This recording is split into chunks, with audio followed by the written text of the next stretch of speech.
I was a reader. I would go and I would sit in this tiny little Whitefish Bay library on the floor, reading for hours, kind of escape the noise of my house by, reading a lot. A favorite series? Nancy Drew books. She related to Drew as a problem solver, and she just happened to have a boyfriend named Ned who drove a convertible. Of course, Annie would marry a Ned, and he also drove a convertible. She grew up in a very modest 3-bedroom home with 1.5 baths in Whitefish Bay, Wisconsin, about 15 miles outside of Milwaukee, and describes her childhood as wonderful. It was an incredibly happy childhood. There were 4 of us, and we lived in a neighborhood where there were lots of kids, and we'd just spill out on the streets and play all summer long. They had chores to do around the house. They were listed on the refrigerator, and they'd get a star by their name when the job was done. Dad Carol owned a small real estate business where he worked long hours, and Mom Betsy was the consummate volunteer housekeeper.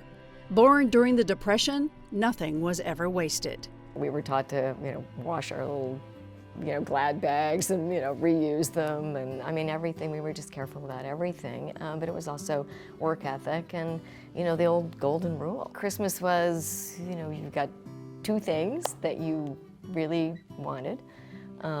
And it was, just a joyous, fun time of decorating trees and caroling in the neighborhood. Lamont, whose parents have passed, says her mom was strict but loving.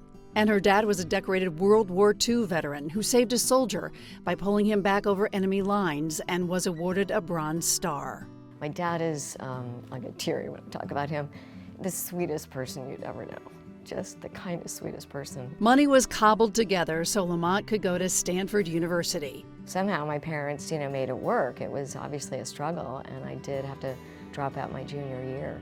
And I worked, and then I made up credits at University of Wisconsin-Madison. But she was able to finish out west because of a loving gift. I found out later my dad had cashed in his life insurance policy and paid for my final year at Stanford. Her dad put on a top hat for her wedding to Ned Lamont, the then business guy.